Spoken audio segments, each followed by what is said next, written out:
The Life and Death of Punk.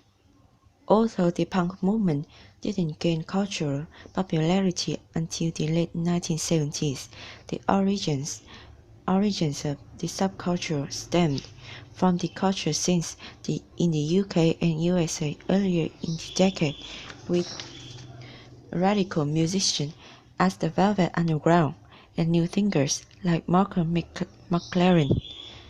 As with any subculture, the first stage must be the birth of the subculture, which is led by the cultural leaders. These leaders inspire the styles and values that will become part of the subculture. In the case of punk, McLaren was very much the stylist of punk look, selling daring and clothes that the punk culture came to embrace. Punk began in its fullest form in the 1970s, when the daring and anti-establishment concept of this pioneer took a more popular form. Punk sprang up largely as a result of weakening economy and high levels of unemployment. Social and political problems are often the reason behind the next stage of subcultural development.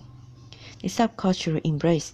This is when the subculture is at its more dynamic and is becoming increasingly accepted. After that, the subculture plateaus.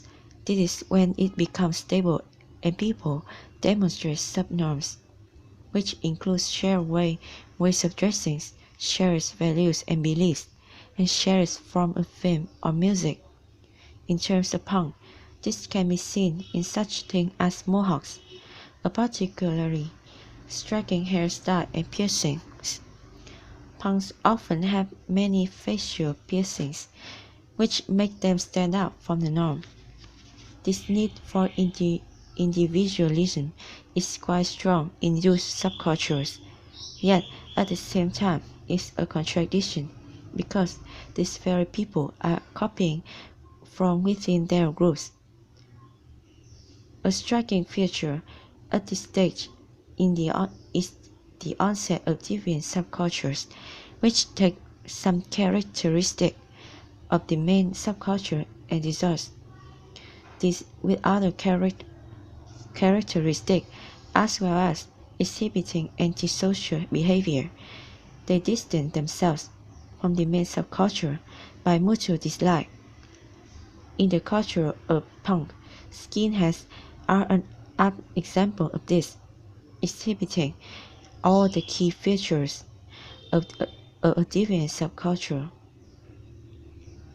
The important thing to note now is that whereas the main subculture continues through the cultural plateau to then suffer from eventual rejection, the deviant subculture continues for much longer.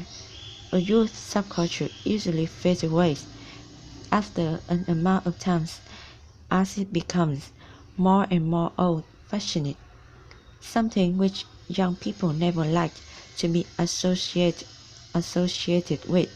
The accepted subcultures are then replaced by a newer and more cutting-edge subculture. In the case of punk, dance and new romantic subcultures emerged, which saw the end of the established subculture of punk.